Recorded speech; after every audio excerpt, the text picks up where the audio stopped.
سرکار سید الشہداء ابو عبداللہ الحسین، آپ کا اس موقع پر تاریخ کے اس موڑ پر اٹھنا، قیام کرنا، انقلاب لانے کے لیے اقدام کرنا، یہ اقدام بتاتا ہے کہ امامت ان کی ذات میں منحصر تھی۔ اور کیا اقدام ہے، خدا کی قسم کیا اقدام ہے۔ آج محرم کی چوتھی ہو گئی،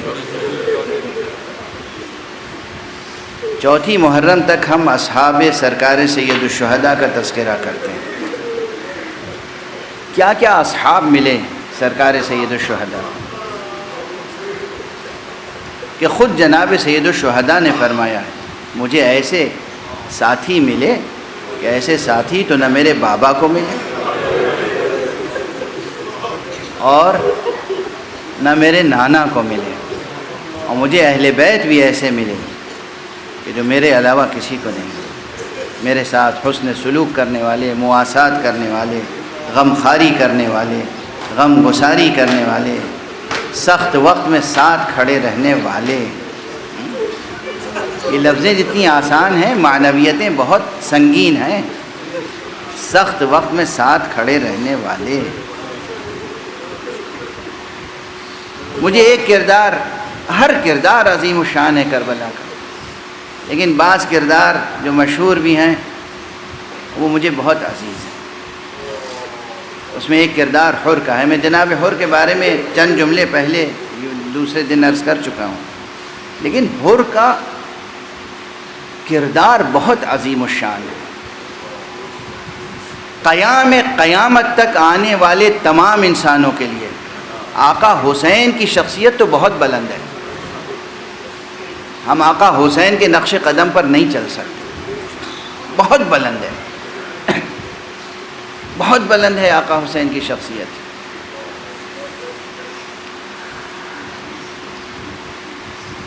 آقا حسین کے جو جگر پارے ہیں، جو بنی ہاشم کے چاند ہیں، وہ چاہے حضرت عباس ہوں، چاہے حضرت علی اکبر ہوں، چاہے حضرت قاسم ہوں، چاہے حضرت عون ہوں، چاہے حضرت محمد ہوں، یہ سب بہت بلند ہیں۔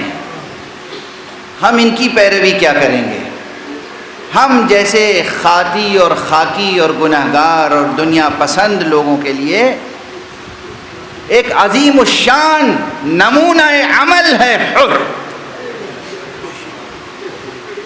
کس طریقے سے دنیا کو ٹھوکر مار کے آخرت کو اختیار کرتا ہے، کس طرح سے جہنم سے نکل کر جنت کی طرف آتا ہے۔ حر ویسے بھی خاندانی شخص تھے، تاریخ میں ان کی ایک حیثیت ہے، کربلا آنے سے پہلے بھی ان کی ایک حیثیت تھی، لیکن وہ حیثیت دنیاوی تھی۔ سماج میں ایک حیثیت تھی، معاشرے میں ایک حیثیت تھی۔ بہادروں میں ایک ہی نام لیا جاتا تھا کوفے میں، حر۔ بہت سے بہادر تھے مگر حر۔ شب عاشور خود یزیدی لشکر کا ایک شخص کہتا ہے کہ میں نے دیکھا کہ حر اپنے گھوڑے پہ بیٹھے ہوئے تھے، نگاہیں ان کی خیام حسینی کی طرف تھی، اور جسم میں جیسے لرزہ تھا، رعشہ تھا، لرزہ طاری تھا۔ تو میں آگے بڑھا، میں نے کہا حر، اگر خدا کی قسم مجھ سے کوئی پوچھتا کہ بہادر ترین شخص تمہاری نظر میں کون ہے تو میں تمہارے علاوہ کسی کا نام نہیں لیتا، مگر اس وقت میں تمہاری حالت کیا دیکھ رہا ہوں۔ حر نے جملہ کہا، دیکھو میں اپنے کو دوزخ اور جنت کے درمیان دیکھ رہا ہوں۔ یہ انتخاب کی گھڑی ہے۔ اور یہ کہا اور اس کے بعد بس گویا کہ اپنے گھوڑے کو ایڑ لگائی اور خیام حسینی تک پہنچے۔ مختلف انداز سے مناظر آپ کے سامنے بیان ہوتے رہتے ہیں، اور خطبہ حق ادا کرتے ہیں. میں ایک پہلو اور عرض کروں. ایک لفظ ہے مواسات. مواسات یعنی غمخواری، غم گساری، کسی کے دکھ درد میں شریک ہونا. حر نے جتنی مہلت اسے نصیب ہوئی اسی میں مواسات کا حق بھی ادا کیا ہے. اس لیے کہ روایتوں میں یہ ہے کہ شب عاشور حر کے خیمے میں دسترخوان لگا دیا گیا تھا اور حر باہر تفکر کے عالم میں تھے. خیمے کے باہر بیٹا آیا. بیٹے نے پہلے غلام کو بھیجا کہ کہہ دیجئے خاصا تیار ہے، گویا سنا ہی نہیں. پھر دوبارہ یاد دہانی کرائی گئی، نہیں سنا. بیٹا پھر خود آیا، بابا دیر سے دسترخوان لگا ہوا ہے، کھانا نوش فرما لیں. ایک مرتبہ حر نے کہا بیٹا میرے قریب آ جاؤ.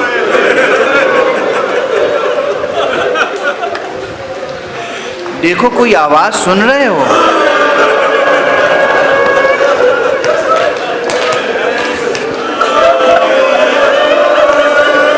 بیٹا بھی حر کا تھا اور اس کا نام بھی علی تھا. سر جھکا کے کہا ہاں بابا آواز سن رہا ہوں. کہا کیا سن رہے ہو؟ کہا ابو عبداللہ الحسین کے خیام سے الاتش کی آواز آ رہی.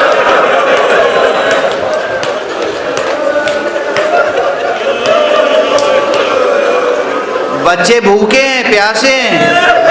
پھر باپ نے جس کی آنکھوں میں آنسو آ چکے تھے پلٹ کے بیٹے کو دیکھا، بیٹا رسول کا گھرانہ بھوکا ہو پیاسا اور میں کھانا کھا لوں. یہیں سے گویا حر نے مواسات کا بھی اقدام شروع کر دیا.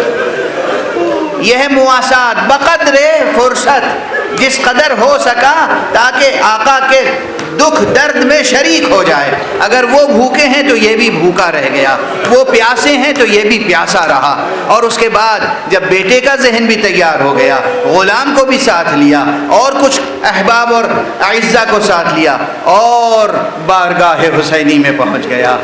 بارگاہ حسینی میں پہنچنے کا وقت مورخین نے مختلف لکھا ہے. کچھ نے کہا ہے کہ رات ہی میں پہنچ گیا، کچھ نے کہا صبح تک انتظار کیا.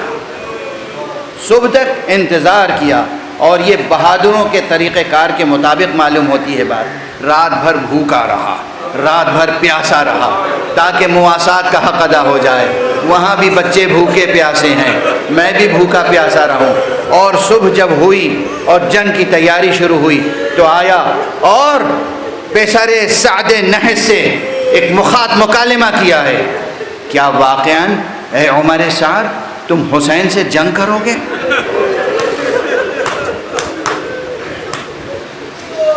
اس سگے زمانہ نے جواب دیا ہاں ایسی جنگ کروں گا کہ دنیا میں یادگار رہ جائے گی. تم جنگ کرو گے؟ فرزند رسول سے جنگ کرو گے؟ سبط مصطفیٰ سے جنگ کرو گے؟ جب اس نے غیرت دلائی تو سر جھکا تو ضرور، مگر کہا تمہیں مگر حاکم کا حکم یاد نہیں آئے؟ اور نے کہا تم اس حاکم کے حکم کی پرواہ کرتے ہو، اللہ رسول کی پرواہ نہیں ہے تمہیں؟ غیرت دلائی اور اس کے بعد مردانہ وار وہاں سے چلا، مڑا، گھوڑے کو ایڑ لگائی سب کے سامنے. کیا جرأت تھی حر کی کہ 30,000 کا لشکر کھڑا ہوا ہے، اس کی طرف پیٹ کر کے حسین کی طرف جا رہا ہے. پہنچا حر اور جب آقا کے سامنے پہنچا گھوڑے سے اتر گیا بے اختیار. اب بالکل وقت نہیں رہ گیا، مگر میں نے سنا بھی ہے اور پڑھا بھی ہے. آقا نے جب آتے ہوئے دیکھا کچھ لوگوں کو تو اپنے بھائی عباس سے کہا دیکھو کوئی مہمان آ رہا ہے. عباس آگے بڑھے، اکبر آگے بڑھے استقبال کے لیے. اور حر نے ایک ہی سوال کیا، کیا آقا میری غلطی معاف کر دیں؟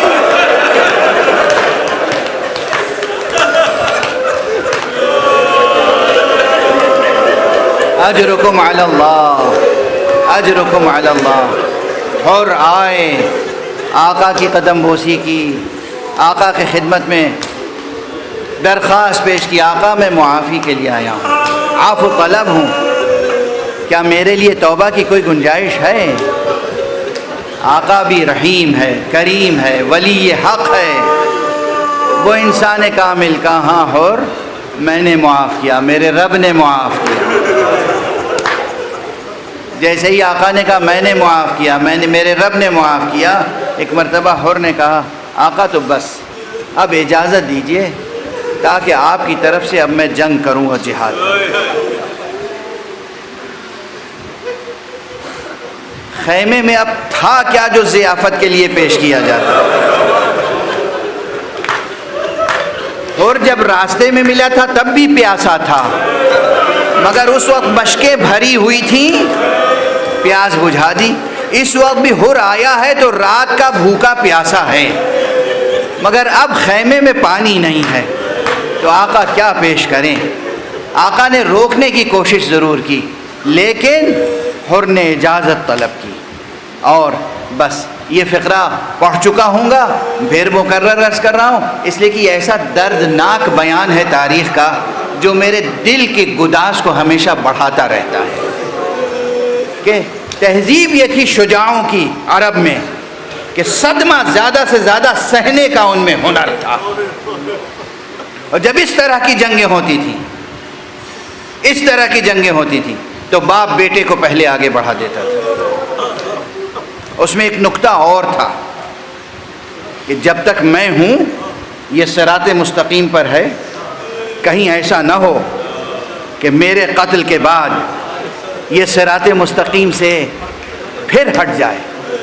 کہا بیٹا نبی زادے پر جا کر جان نثار کرو، اس بیٹے کا نام بھی علی ہے، علی ابن حر۔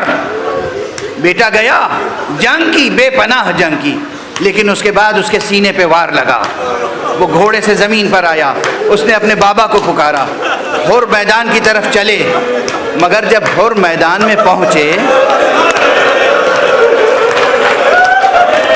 تو دیکھا امام ابو عبداللہ الحسین حر کے بیٹے کے سرہانے پہلے موجود ہیں، زانو پہ سر ہے۔ حر نے کہا آقا خطا کاروں پر یہ کرم۔ کہا حر مجھے معلوم ہے بوڑھے باپ سے جوان بیٹے کا لفظ۔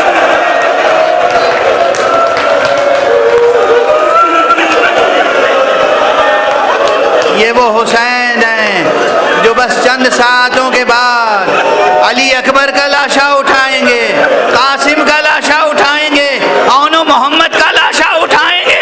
یہ حسین ہیں جو حر کے جوان بیٹے کے لاشے پر آ کر حر سے کہہ رہے ہیں حر مجھے معلوم ہے بوڑھے باپ سے جوان بیٹے کا لاشا نہیں اٹھتا۔ انا للہ و انا الیہ راجعون، رضا بقضائہ و تسلیما لامرہ۔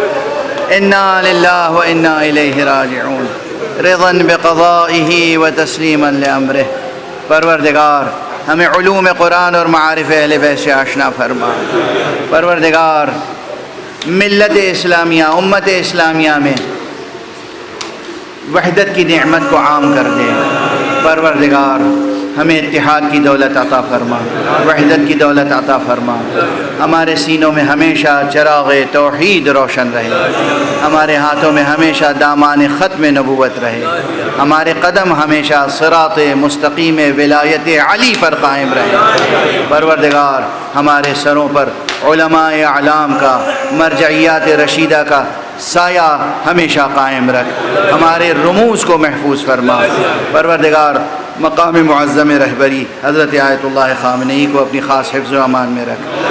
حضرت سیستانی جو کہ ہمارے ایک رموز میں سے ایک رمز ہیں، مرجعیت رشیدہ کے حامل ہیں، ان کا سایہ ہمارے سروں پہ باقی رہے۔ دیگر تمام مراجع کو اپنی حفظ و امان میں رکھ۔